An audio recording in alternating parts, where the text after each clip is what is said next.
I'm a few pounds lighter on that picture. The story behind that photo was I ended up getting food poisoning and lost literally 10 pounds.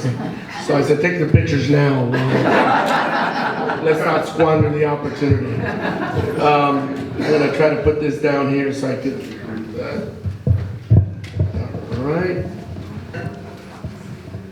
All right, how's that? Good. Great. Well, first of all, I want to thank the SLO Farm Bureau, Mr. Brent Burchett, who's back there, for generously and graciously allowing us to use this facility for tonight's town hall. Thank you, Brent. Let's give him a round of applause. I also want to thank Katie Boyce, very appropriate last name, who is providing interpretation today, sign interpretation. And of course, a number of my staff, you've seen them raise their hand.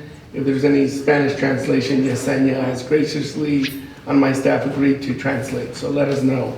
But again, just happy to be hosting this town hall again today. Look forward to all of your questions, the good, the bad, and the ugly. All of them are welcome. Washington, I'm sure you're aware, is in the midst of a divided government, which is part and parcel with our government that we have, right? Sometimes the pendulum swings one way or another, but a divided government, for good or bad, always forces us to try to find collaborative common ground. I'm focused on getting things done, irrespective of the circumstance in Washington. I've been there before when we've had a divided government, and I've been there before when I've been part of one side being completely one party and being there, and one side being completely another party. So I've been there through all those different circumstances, and I like to think that I've learned how to be more effective and work when at all possible across the aisle. I'm always looking for opportunities to work where we can get results and govern for you on the Central Coast and for our country. I recently introduced the Child Care Investment Act, a bipartisan, did I say bipartisan? Legislation to lower the cost of child care. You should know that 75% of all the bills that I've introduced this Congress are bipartisan, 75%. I've also introduced, yes. I've also introduced the Protect Patriot Parents Act for the first time as a bipartisan bill to protect military families from forced separations. Despite the gridlock in the House, we are still able to focus on implementing the laws we created as part of the last term. The bipartisan infrastructure law, did I say bipartisan again? Which to date has delivered more than $500 million to our region. Yes, that's $500 million. And that's been in the area of new buses, new emissions-free buses, highway and road improvements, clean energy and clean water projects, recycling water projects. And what does all that mean at the end of the day? Jobs, jobs, jobs.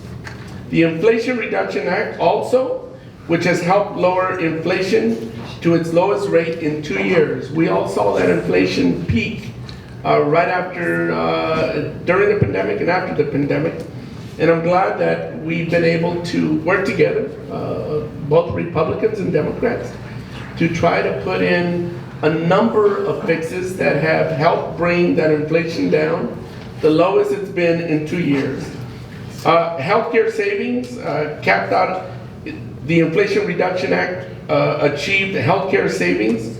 It capped out-of-pocket costs for seniors and capped insulin prices per month for seniors. Seniors will no longer have to pay more than $35 a month. Before it was hundreds of dollars for their insulin, and no more than $2,000 a year for the prescription drugs. I know that is still high, but not in the extra thousands of dollars that it was before. This Inflation Reduction Act, also known as the IRA, is the largest climate investment in U.S. history, which is clearly needed given the climate crisis we've seen in the news every night. not to mention what we have seen in Hawaii with some of the implications of climate change. Other laws such as the PACT Act, the CHIPS Act, CHIPS and Science Act, should I say, both bipartisan pieces of legislation. The Ocean Shipping Reform Act, which attempted to address a lot of our shipping containers and exporting of our goods for our farmers and various other sectors, business sectors in our communities, were greatly addressed with the Ocean Shipping Reform Act. And again, that was bipartisan as well. See, so even though Washington is usually known for its gridlock, there are a number of major pieces of legislation that we were able to move forward last term that were bipartisan and achieved quite a bit for our country. Still more to do and challenges ahead. Certainly in the House, I'm now in the minority party. My colleagues on the other side of the aisle represent the majority party right now. And they have been focused on pushing a number of things, some of which I very much disagree with. They have moved, I'm only going to enumerate a certain amount of those things that I'm in disagreement about. They are moving forward with more abortion restrictions, even at the expense of our national security, which is impacting our ability to move forward the National Defense Authorization Act at this point. There's been various civil rights attacks on our LGBTQ community in our country, and a number of culture wars, if I could call them that. Even calls for cuts to our law enforcement and environmental protection funding. I'm committed to raising your, or should I say our quality of life, lowering our cost of living, fostering new jobs. Yes, clap, yes, by all means. Fostering new jobs and a sorely needed more capacity for affordable housing. Please know that I'm committed to ensuring that we can have peace of mind living in our community here on the Central Coast, promoting our public safety, getting guns and dangerous drugs off our streets. I'll take a minute to just share that we have just learned there was an active shooter in Grover Beach. In San Luis. And then the person came to San Luis. A number of people have been shot, is my understanding. The suspect has been apprehended, is my understanding. So I wanted to share that with you because it's obviously, of course, a major concern. And I want to assure you, in light of the fact that we have learned that that person is in custody, to give you peace of mind as you're out and about today here as well. I'm committed to defending, again, your rights, our rights, protecting the right to vote, our right to privacy, and your freedom to be who you are and love who you want. Please know that my office and I am very proud to provide the best constituent service that we can provide, being promptly responding to your emails, your letters, your phone calls. We're not perfect, but I think we do a pretty darn good job in getting back to anybody who contacts our office and trying to adjudicate and address any grievance, concern, or issue that folks here on the Central Coast might be having with the federal government. My team has tried to pair up questions so we can get as many topics answered as possible. Thank you for being here, and with that, I will turn it over to Erica. Do we have another microphone? Yes, she's back there. Thank you, Congressman. Our first questions this evening will come from Keith Smith. If you could raise your hand and I'll bring the mic over to you. And then on deck we have David Wiseman. Well, my question was, what is your position on the continuing operation of Diablo Canyon? Well, with nuclear facilities anywhere, there's always the concern of the spent fuel. Here in the SLO community, we have a facility that was permitted and was destined to be decommissioned. I think the state of California slightly misjudged the renewable energy sources that it was trying to achieve, and as such realized that without Diablo Canyon, it could cause major power shortages throughout the state. And as such, the governor worked with the state PUC to allocate, I believe, over $1 billion.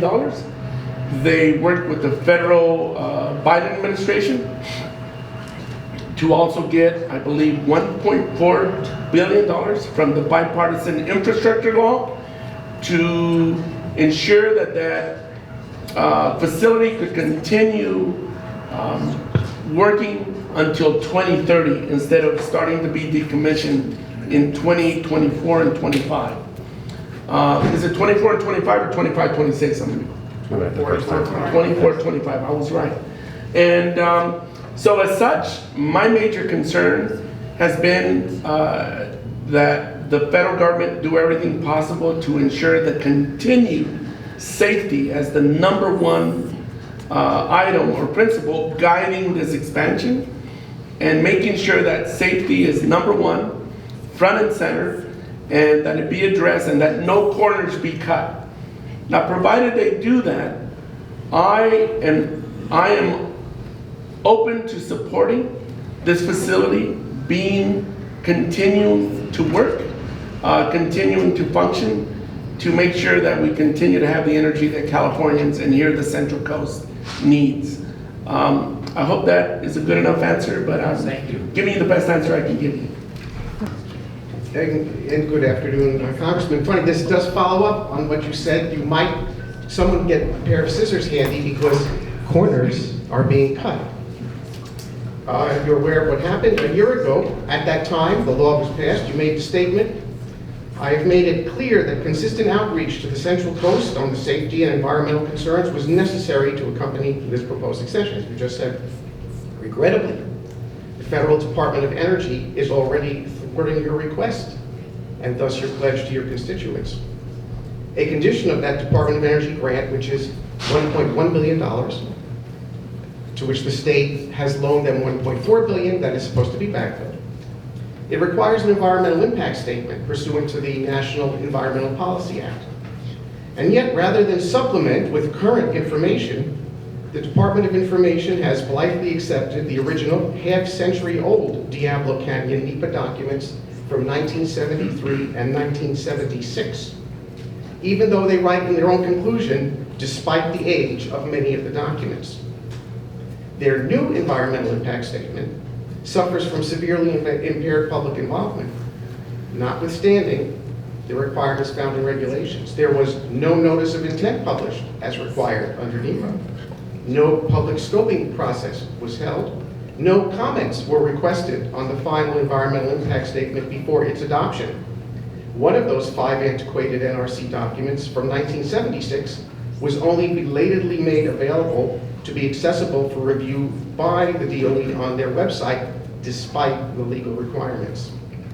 Our question is, will you please fulfill your pledge to the Central Coast constituents and request that Secretary Granholm order her Department of Energy to revisit their decision regarding this environmental impact statement, and urge her and the Department of Energy to utilize a full public scoping process to address our concerns, rather than grandfather in antiquated documents. Only then can your promise to engage with our community become the reality I'm sure you hope it is for all of us. Thank you. Thank you, and thank you for your statement. I will continue to advocate that all should be done to address safety and the environmental concerns that have been raised. I appreciate your sharing that with me. I encourage you to continue to share that with all the different agencies and institutions that are part of the decision-making process.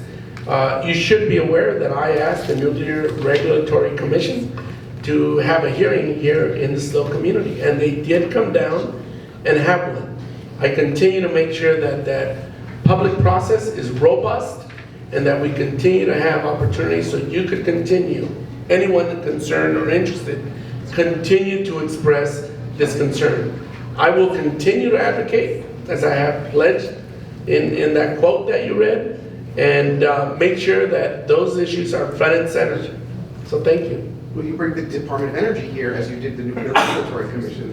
I certainly can try, and I will work with my staff to see about that possibility. Thank you. Okay. Okay, Mr. Michael Lifter has a question concerning the Supreme Court, and next up we'll have Molly Montgomery. Oh, Okay. Yeah, the most powerful person in the world is the President of the United States, who's elected by the people and can serve a maximum of 8 years. I thought it was Yet his members wife, of the Joe Supreme Biden. Court are appointed and can serve for life. How can we remove members of the Supreme Court?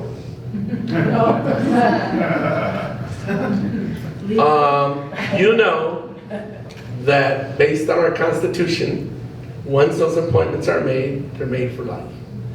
And unless you change the Constitution with the constitutional amendment, and we know how difficult that process is, individuals on the Supreme Court that have been appointed through the process outlined by the Constitution cannot be removed. There's been talk about expanding the composition, and those discussions continue to percolate and continue to exist. But in terms of removal, I will tell you that that is something that is very unlikely. Okay, our next question is from Molly concerning the border, and after Molly we'll have Claire Rother. This is regarding a bill that I heard is going through the House, backed by Congressman McCarthy, and it includes paying back Texas all the money that they've spent on the border, or a certain amount of it, to the things that they've done on their own without authorization. And we see the results of that, I mean, every day. I mean, children tied up in that wire and people thrown back in the river. I don't know what the status of that bill, I'm sorry I don't have the number or the name of it, but I'm sure you're aware of it. I am not aware of it. No, But okay. we will go back and look at it and see if that's the case and if there's such a bill. Certainly, it's concerning that the country would pay any state for doing something that is not in keeping with the policy of the United States. And if a state ends up spending money, then that's on them. It's unfortunate that some of the things that are being done are far from the humane standards that we, the United States, have always implemented and upheld. I, for one, am for making sure we address our broken immigration system. It's been difficult to get bipartisan outcomes on that. I have worked on moving forward legislation for the Dreamers, Dream and Promise Act. It's bipartisan, but wasn't able to make it over the finish line last term. I also worked on a bill working with our agriculture community and other businesses that focused on the Farm Workforce Modernization Act, which would have provided a two-pronged pathway to address labor shortages for our farmers. The Farm Workforce Modernization Act would, on one hand, provide a agricultural workers legalization path, and for them and their families to come out of the shadows and continue doing what they're doing, that are already here and are already working on agriculture. And two, it would modernize the H-2A program in a way that we would develop a modern day guest worker program with tweaks to the program that would make it more flexible for our farmers, more reliable, more sustainable, and make sure that there's a robust set of rights for the workers as well, and benefits. I worked on that bipartisan bill extensively. It had the United States Chamber of Commerce, the California Farm Bureau, the Western Growers, the United Farm Workers, an interesting array of bedfellows that came together. Not a perfect bill by any means, but a good bill, and we were not able to get it over the finish line. It was in the House, but then it floundered in the Senate. You need a supermajority in the Senate to pass bills, and there was only a majority at that point. So we need to make sure that we do move forward some of these reforms, whether it's one step at a time or comprehensively. But I'm for moving forward immigration reform and have been working hard and hoping that we can achieve some of those steps in the near future. I'm an immigrant myself. I immigrated to this country when I was 5 years old, when the immigration system worked. You applied, you paid a fee, you went through interviews, health screenings. I still remember as a child going to the U.S. Embassy in Mexico City and going through my health screening. And so I'm a product of immigrants who were lucky enough to come through the system when it worked. The system hasn't been working for decades, and many people, like many of our ancestors and forefathers, no matter where you're from in this globe, who have come to this country called the United States of America, came when the system was different. And it's important to fix it because today, there are still people, we can't have everyone, but there's still a certain amount of people that has been the tradition of our country, a small amount every year that we allow to come as immigrants to this country. And we need to make sure that it's a just and fair system so people can apply and not come here as they have been forced to do. I think it's hard to blame somebody who wants to come to this country for the opportunity. Our forefathers, foremothers, some of us came, many of us came because it is a great country and it's the land of opportunity. But again, I came when the system worked and we need to do everything possible to fix it. So. Claire has a question concerning national service, and then we'll go to Don Maruska. Thank you. Do you support universal national service with no exemptions? And that would include, obviously, military, but forest Yes. service, teaching. Thank you. Yes, I think that would do so much for our country. It would bring us all together from all walks of life, socioeconomic backgrounds, to be able to serve the greater good for our country. It would be great for unifying our country, working through our differences, getting better understanding of one another. And I think it would be extraordinary to be able to get to a point where we're able to do that. I think it would be exceptional and only make our country better.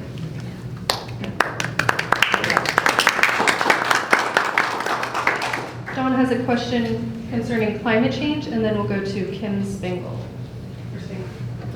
Well, first of all, Congressman Carbajal, great to see you, and thank you for all your work on climate issues. Really appreciate that. As a member of the Slow Climate Coalition and the Citizens Climate Lobby and other groups, and an advocate for doing what we can about climate change, I thought it would be particularly appropriate, being here in the Farm Bureau building, to ask you about things that can be done to help agriculture turn from being a contributor to climate change. 15 to 20% of greenhouse gases come from the way we do agriculture, into really a partner in solving climate change. And so wondering what you can do with the Farm Bill, and also there's an item up on bipartisan legislation for technical service providers to help farmers take advantage of the opportunities of the Inflation Reduction Act. I'd like to know where you stand on that, what we can do to support you and your efforts. Great, thank you. Well, for starters, the Farm Bill is up again for reauthorization. It's every 5 years, and we are engaged in a lot of discussions. This Farm Bill hasn't come forward as a final product yet, but it's scheduled to come out hopefully in the next month or two, and for us to give it consideration. If we can't get our act together as Democrats and Republicans, we'll likely do an extension of the existing Farm Bill. But I am confident that this year or early next year, we will move that Farm Bill forward. Now, on one hand, you need to understand that food security and supporting our farmers is a national security imperative. The reason we prosper as a country and export a lot of food to so many other challenging countries who are facing food insecurity is because of the extraordinary work that our farmers and their farm workers do to do that. Having said that, I think our farmers have been open and willing, with a little skepticism, to be incentivized, and incentives is the way to do it.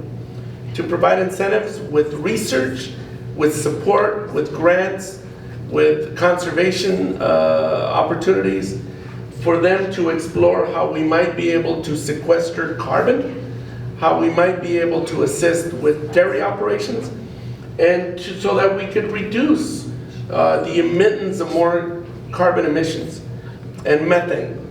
But I think that our farmers are up to the challenge. They have demonstrated that, and I'm fighting like hell to make sure that the Farm Bill is reflective of the specialty crops here in California that we produce, and that we provide the support that is needed to our farmers in research, crop insurance. I was going to say subsidies, but in California we get very little or no subsidies, unlike other commodities in other states. But making sure that we are providing all the support to our farmers that they need, incentives and grants, and also to make sure that, I'm losing my train of thought, to make sure that our farmers are supported in our effort to achieve climate reductions.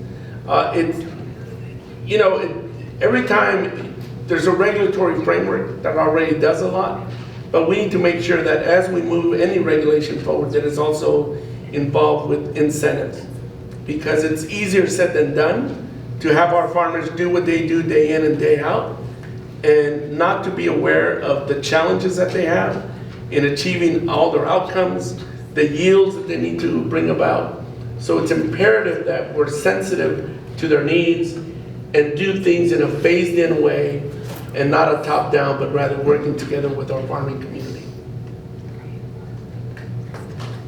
How's that for a good answer in the Farm Bureau building? Our next question. Did I pass the test, Brent? All right, just want to make sure. You might throw a tomato. We might be outside if that wasn't a good answer. Our next questions tonight come from Kim, and then we'll go to Beverly Cohen. Hi, Congressman. I have two questions for you. She's letting me ask both. One's super quick. You're cheating, but we're going to let you. More and more businesses, including Cal Poly, which is a government entity, do not accept cash. And it makes it difficult when you have kids. Your kids don't have credit cards, so you send them somewhere so they can't eat, they can't participate in things. Just wondering if there's if the government's doing anything where we have to accept what is legal tender, forcing businesses to take cash. You got me there, other than why not go to a bank and just... Well, my daughter's 14, Yeah. So Cal Poly, you're saying Cal Poly doesn't the accept... entire campus does not accept cash. Wow, that's interesting. Well, I think that's something to be conscientious about and explore how we might be able to create opportunities for some cash, maybe a cashier's office where they could go use cash and get some kind of credit card. Because I'm trying to meet you halfway. What I'm trying to say is, you identify a problem, you create a solution, but it's probably not going to be the solution you want to say everybody accept cash. But if you identify the problem, Cal Poly and other institutions might come up with a way to meet you halfway, so you can go use your cash and get some kind of mechanism, so a fob or something, where you could a debit card where you could go use it anywhere on campus. Yeah, it just also creates a culture of using credit cards. No, I understand. I understand. I was unaware that it was contactless, should we say. Yes. That pandemic made us do a lot of things that we're doing a lot more on steroids now. Just a pain point. And my second question is, we have a shortage of doctors in this country. San Luis County specifically has I think a worse problem than other areas, because what I understand is we're designated as a rural county, and so our doctors are reimbursed by the government at a lower rate. That's an excuse. I'm sorry, what?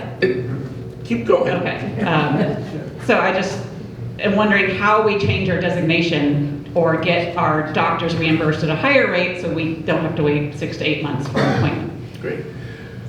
Well, You talk about our entire system, which there are some bills to do that too.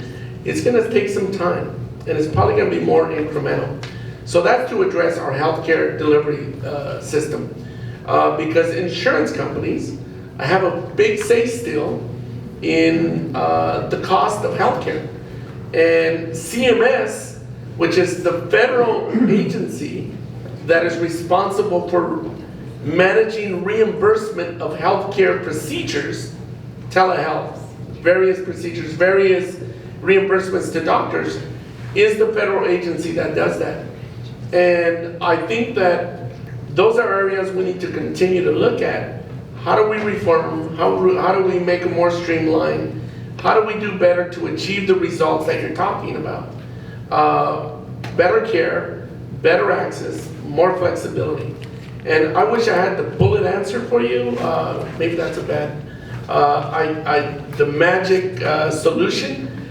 But I would say that it's going to require probably incremental, but a lot more thought, strategy, and legislation that's going to get us there. Now, in terms of doctors, we do know of the shortage that we have in various professions. Teachers, doctors, nurses, a number of people in the high-tech sector as well.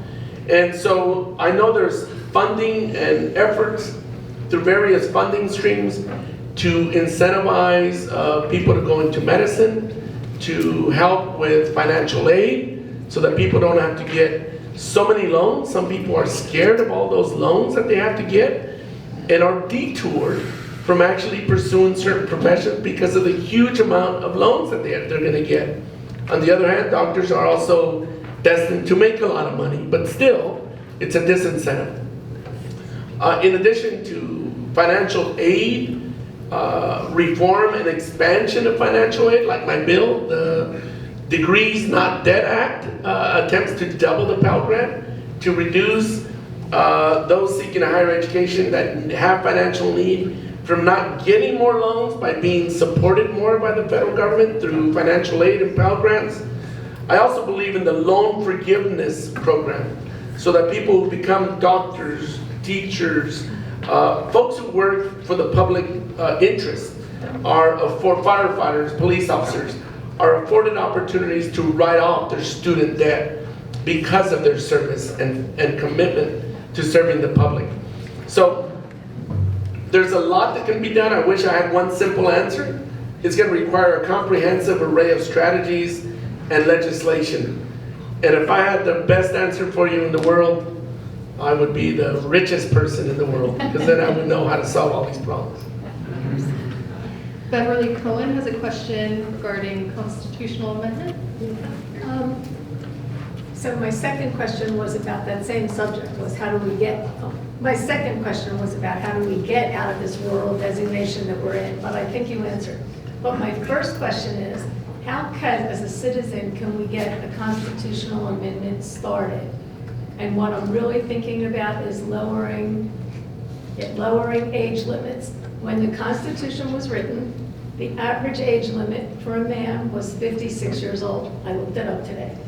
So when they put people in positions for life, they were not expecting people to be there till they were 75 or 80 or 90, and I'm somewhere in that age group myself, so now I can say this stuff without being accused of ageism. I think I'm with you. What? I think I'm with you in that same group. Yeah, but I just think 75 and 80 is too old to still be in these positions for most people. Maybe even like a driver's test, but I need an amendment that just says you have to be 35 to run, and you can't run after your whatever number you could ever get through this Congress. Thank you for sharing your hopes and dreams and desire for reforms. Again, it's some of those constitutional issues. But how do we do it? Can a citizen start a thing for a constitutional amendment? You can, but you should know, and I don't want to discourage you from pursuing your passion. It's a lot of work. There's a whole process for a constitutional amendment on anything. You got to get a majority of the United States to support you. There is a number of members of Congress, I think a vote that has to take, it's a whole process that would bring about an amendment, and it takes a lot of work to get it done. How we've gotten all those amendments to our Constitution over the years boggles my mind because it's so extensive, the work that needs to be done. But I'll look out for your amendment when you start your petition. Our next question comes from Stu Jenkins, and then we are going to go to Deborah Howe. That question. Congressman, in the infrastructure bill, now a law, is there any funding for water storage of our rivers and creeks, waters available and designated for the Central Coast? There's quite broad funding available for infrastructure, but communities have to come together and articulate what those projects are and apply for funding. And you know, storage is depending how you define it, could be a little controversial, and is also a great solution. So it's just a matter of communities coming together. Despite the drought that the Southwest and California has experienced and is continuing to experience, this funding and water options is extremely important. I will share with you that despite our own woes on drought, we're also very lucky to not have too many overdraft basins in our area, to have a diverse water supply, groundwater, surface water, recycling water projects that have gotten millions of dollars from the federal government through the bipartisan infrastructure law and other TIFIA loans and what have you. There is quite a bit of funding to build on the infrastructure that would provide us for more water options. So yes, and you left out the word bipartisan infrastructure law. Next question, Deborah Howe. All right, and then we'll go to Kathleen Bond. Good evening. Good evening, Deborah. Congressman. I'm here with Pam Quinn. We're with Americans for Homeopathy Choice. You may remember we met with you last year about our issue, which is... You kind of look familiar, but I wasn't sure. But my wife always tells me I always think I say I know somebody and then I don't know, so I don't want to say it. We have met on Zoom, and we talked about our issue with access to homeopathic medicines. And you challenged us in that meeting last year to come up with legislation, and we are working on that. Since we met, the FDA has finalized their guidance restricting homeopathic medicines, and we are very concerned about that access. So we are coming up with our draft legislation, but in the interim, we have introduced an amendment to the appropriations bill. I'm going to tell you as soon as I put my glasses on. You know who's introduced that? Right? Yes, Representative Biggs has introduced it. It's amendment number 4. Is that Mr. Biggs of the Freedom Caucus in the House of Representatives? From Arizona. This is a bipartisan issue. I know, I'm just saying, I just wanted to make sure it was the right Biggs. It is a bipartisan issue, and we're very proud of that. Do you know who the Democrat is on that bill as well? I don't, it's just been introduced. I'll follow up with Andy. We're hoping you would be the Democrat and co-sponsor. I might be. I'll go back and connect with Mr. Biggs and find out a little bit more about the bill. Well, all you have to do is talk to Jess on your staff, because we met with him on Monday and shared with him all of the information. So Great. He's here tonight. He is. Jesse. We got to meet with him, and so the information is right within your reach. And so we ask for your support. We ask if you're willing to co-sponsor, that would be great. But at the very least, when it comes to the floor, that you support this effort. I will consider it. I will meet with Jesse and my staff and find out all the details and see if I could support it. Thank you for bringing it to my attention. Thank you. I'm making promises till I read it. I understand. All right, Kathleen Bond. Hi. Good afternoon, Congressman. Good afternoon. I'm here with another very bipartisan issue. I'm actually here as a member of Vice President Al Gore's Climate Reality Project, and also a member of the U.S. Global Change Research Project. And first I want to thank you for your work on the California Clean Coast Act. Thank you so much, and also for the West Coast Ocean Protection Act. Everybody knows that We need oceans to provide, healthy oceans to provide our oxygen. Oceans regulate the temperature on Earth. And we're in big trouble, as you know. And so I wanted to share with you a couple of phrases that I've been able to hear NASA scientists and NOAA scientists use recently as part of the Global Change Project, one describing the climate change that we're in. And I just picked 3 words. One is ferocious. The other is unrelenting. And the third is rapidly accelerating. Again, these are words from NASA and NOAA and Department of Energy scientists, other scientists from the 13 departments as part of the global research project. And so that brings me to my question to you is, we would like to know your thoughts about a presidential climate emergency declaration. Well, I think that we, short of an actual declaration that would have to be grounded on some kind of criteria which we use for disasters. I know it could be, I know what you're gonna say, climate change is urgent and we know the urgency of it. Certainly I'm open to it, but I think that if we look at the Inflation Reduction Act, we could pass legislation, we could pass resolutions stating certain things or doing certain things, but unless it has legs, funding, or actions, we won't get the result that we're trying to achieve. So always beware of elected officials doing honorary statements. It sounds good, but it does very little for action. And so that's why I think the Inflation Reduction Act is the largest investment that we made to address climate change in our country. Certainly, if it's legal and the president would see that there's such a disaster, which others would say the United States could do so much, but we still have to look at other countries, China, other countries that are increasingly emitting more emissions. What do we do then? And some people will say, well, at least we're doing our part. Of course that.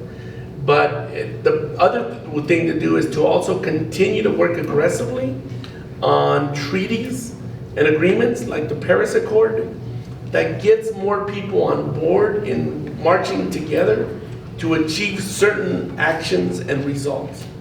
And so I think it's a combination of things. It certainly sounds intriguing that if the president articulated an emergency,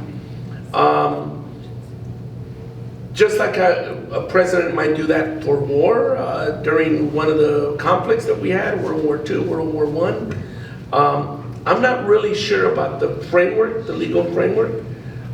I'm curious, and I'll try to do a little bit of research on what that might look like and mean. But I understand you're saying it's so urgent, our president should do something. It would enable him, for example, to stop any petroleum projects on public land or in public waters, and goes right along with your West Coast protection, ocean protection. No, I hear you. It's intriguing because the reason declarations are made is because it gives the president, under the emergency declaration, a number of powers. So it's intriguing in light of the urgency of climate change, what that might look like and what that would mean. But as you know, a president could do a lot of things, but taking an action, as bold as it might be, it's all about also bringing the American people along. And you gotta build to that. I mean, some people might say, leadership is doing it. Forget later, bring them forward. I think presidents and politicians always look to what does that mean for their constituents. And I think it's bringing the American people along. And that's why the Inflation Reduction Act and those types of things have worked to do that. But I wish I could tell you yes or no, but other than it's intriguing, I'll look into it. Thank you for sharing your thinking. It's an interesting concept. Okay, our next question will come from Todd Katz, and then we'll go to Kirk Kuzak, and this is your last call to submit a question. If you have a burning question, just getting low on time here. So go to Todd. Okay, thank you. Thank you. Congressman Carbajal, it seems, this is a question about partisanship. It seems that from the peanut gallery, the Democratic leadership doesn't respond in real time to a lot of the events that are filling the news cycles on a daily, weekly, and monthly basis. If I can give a brief example, that would be right now you have these indictments coming down, and you have a lot of attacks on the judiciary coming from MAGA forces, and it doesn't seem like there's been any official response from the Democratic leadership to say, we don't attack the judiciary in this country, and so forth. So my question is something be done about that? I think that if they think they're being heard, I would say they're not. Thank you. Thank you. Well, as you know, there's a fine line with free speech, but even though free speech is something we all adhere to, you can't go into a crowded theater and yell fire and create pandemonium and maybe the loss of life. So there's limits and guardrails on where free speech ends and where it's something more than that, whether it's beyond hate speech, creating, encouraging violence, instigating violence. And the courts have to work through that in giving guidance to us as the American people. But I would say it's fair criticism. I can't defend or corroborate what you're saying, other than I think you have on some occasions you might have a valid point. But when it comes to attacks on the judiciary, I mean, some people, as long as it's free speech, there's not much you can do.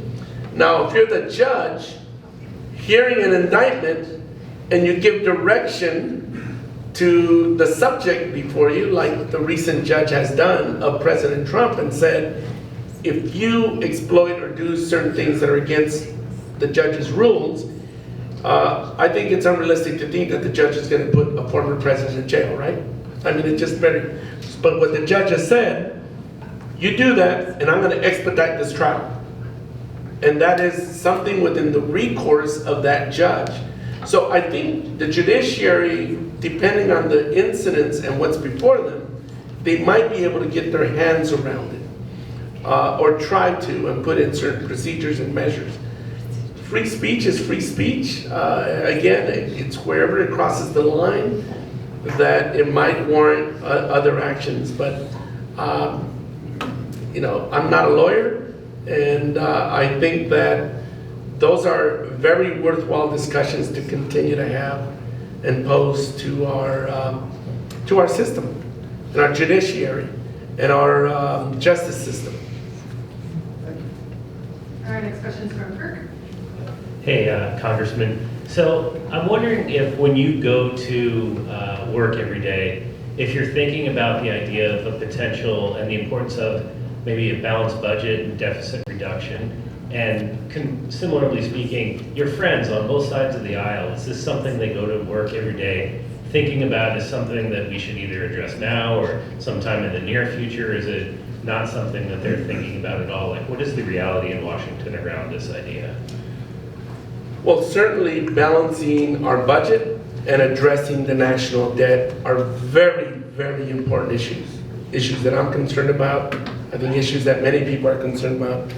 We haven't been able to come together to, in a bipartisan fashion, to reform our tax laws, to close loopholes, to ensure that everybody's paying their fair tax, commensurate with their income, of course. Some corporations and some of the wealthiest Americans in our country pay less taxes than all of you in this room, including the former president. So we need to reform our tax system in a way that's more fair. So that's number one. We need to find a way to do it in a bipartisan fashion. And I will tell you that what doesn't help, both Republicans and Democrats, is that talk is cheap. And because I am a Democrat, I will just say that my colleagues on the other side of the aisle, when they passed a tax reform of 2018, 17 or 18? 2018, gave away trillions of dollars in tax cuts. 83% of those tax cuts went to the top 1%, wealthiest Americans and wealthiest corporations. 83%. And it added trillions of dollars to our debt. So my colleagues on the other side were not fiscally responsible or conservative then.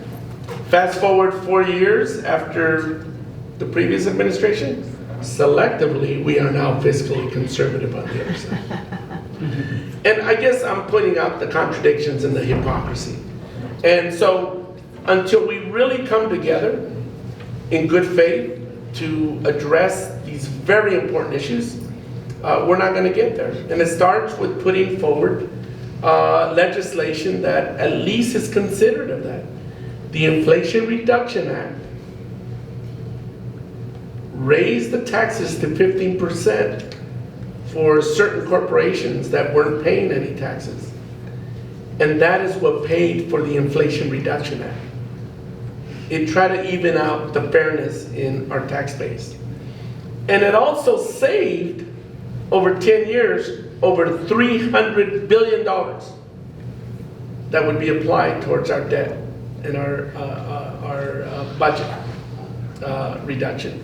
So, you know, again, not to sound like a partisan, but the reality is my colleagues who have been speaking about being fiscally conservative, many of the bills they put on the floor of this Congress added billions of dollars to our debt and our budget. So there's a contradiction and there's a disconnect with the rhetoric and what we mean in terms of our legislation that we move forward. So thank you for indulging me, but that is a slice of reality. And I'm trying to be nonpartisan, but yet focus the differences on the rhetoric and both of our parties in Washington. Okay, our last three questions come from David, Delaney, and Jackie, and we're going to start with David. Congressman, I would like your opinion of the National Voter Interstate Compact Act. It's a proposal to award electoral college votes to the winner of the national vote, as opposed to our current method of awarding electoral college votes, where we have 2016, where Hillary Clinton won the popular vote, but she lost the presidency. Gore lost the presidency in 2000. He had more popular votes, national popular votes than George Bush. So this, are you familiar with this? I'm not exactly familiar with the legislation, but let me tell you, I'm open to electoral college reform. Okay. Yes, because I think we've seen it not work as fairly and equitably as it needs to work for the popular vote in the United States. And also it would relieve us of the debacle we're witnessing now with these swing states, Georgia, Pennsylvania. Well, I don't want to get into the political aspect of it, just the policy aspect of it.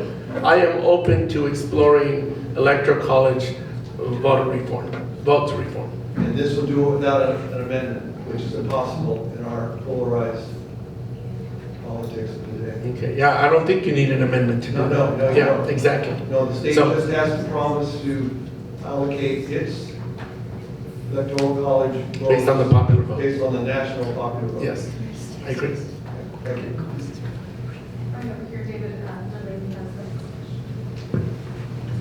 Hi, you touched on this a little bit earlier, but I'd like to know what can be done legislatively to continue to reform our healthcare system and ensure that we can somehow combat the constantly increasing costs for all of us. I think everyone can agree that healthcare insurance premiums are going up, the cost at hospitals to see a doctor is constantly increasing, and not just for Medicaid patients, but also private insurance patients as well. There's been a number of bills that have been put forward, some more broader bills that are complete overhaul and reform of our healthcare system. Medicare for All is something that has been put forward. Medicare for America has been put forward. That's a step below Medicare for All. It means really either incrementally or comprehensively looking at all the components that bring about the costs that, or the factors that are causing the costs that everyday Americans are paying. And there are many bills I could talk to you about. I think my staff gave me, I'm a co-sponsor of HR 2474, Strengthening Medicare for Patients and Providers, HR 4392, Access and Coverage Act, HR 2389, Resident Physician Shortage Reduction Act. So there's a lot of bills, but they're incremental and they're all doing something. And that's why people get frustrated, and a lot of people have put their brain power together and have put together pieces of legislation that are more broadly, strategically thought out and have tested some of the assumptions to see if indeed it would achieve what the outcomes they're pursuing. And a lot of them show that they will, but there's a lot of pain until you get to the end. In other words, in the interim, there would be years of chaos. And is the American people ready to go through years of chaos with such an extreme and aggressive reform? And the answer might be no, or probably. So that's why we tend to resort to incremental bills that do identify reimbursement rates, identify being able to incentivize and create more doctors, or just reform of insurance companies. And again, the Inflation Reduction Act gave Medicare, once and for all, the ability to negotiate drug prices with pharmaceutical and big pharma. And it brought insulin. Talk to any diabetic in your world, family member, neighbor, friend, they were paying thousands of dollars for their insulin, to the point where they were going broke, and some of them had insurance, some had public insurance. And so, as incremental as it might sound, $35 a month was a big victory. And if you talk to some seniors, certain medications, they were going broke. Many of them had to sell their homes. Many of them had to really give up a lot of their earnings over the years and their safety nets to be able to focus on medication just to stay alive. Many people had to choose between paying for food and shelter over their heads or medication, and guess what they would do? No medication, I need a house to stay. So to pay $2,000 a year, as much as that's still too high, is a lot better than the way it was before. So again, I wish I had the magic answer, but we just need to continue working aggressively and incrementally and comprehensively. So, thank you. Okay, our final question this evening comes from Jackie. I'm actually not going to ask a question. I just want to advocate for something. And there were a number of people here who spoke passionately about the climate. And since you are such a powerful voice in Washington and everywhere you meet, and to all of us in this room, I would like to advocate that we drop climate change in favor of climate crisis. We are in a crisis, and words matter. And I think if we start using that word more frequently than change, I think it could make a big difference. That is an excellent messaging suggestion. I agree. Let me just say that I'm a sponsor of the carbon fee and dividend bill that our climate lobby has advocated for, which is based on free enterprise framework. It was actually initially proposed by Republicans. Kind of like the Affordable Care Act by Mitt Romney when he was governor. It's exactly the same thing. And it would be based on market free enterprise principles. And it would achieve, it wouldn't be the panacea, but it would help us aggressively address climate change. Or the crisis. Climate crisis. Climate crisis. Is that it?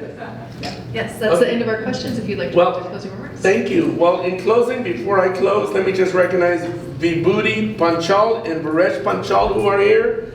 I invited them to come out to Washington when the Prime Minister of India came. They're our local business people. They own some hotels here in the area. And I just want to recognize them. I think she had a great experience. How was your visit? It was really awesome. Oh my God, it was. I feel that it was. I didn't even think about that. I'll meet Mr. Modi, who was. She was hanging out with the Prime Minister. So it was really. Thank you. Thank you for Thank sharing. you so much, and he's the man who made this happen. Let me just close by saying thank you for letting me be your representative in Washington. I strive hard to be a good listener and to be the best representative possible for you. I strive hard to find common ground with my Republican colleagues because I believe in governing and not getting caught up on all these political skirmishes. I'm a very principled Democrat. But I believe at the end of the day, it's about governing and improving the lives of Americans and all of you on the Central Coast. And I will continue to work with anyone and everyone who's willing to help move the ball forward to improve our lives. And with that, I just want to thank you all. I want to recognize my staff because I think I have the best team in Washington. And here in the district, they provide extraordinarily exceptional constituent service. If you have any issue, with any federal agency, veterans issues, IRS, Social Security, Medicare, immigration issues, passport issues, please contact my staff. We will be responsive and do the best we can to serve all of you. Thank you so much for coming out tonight.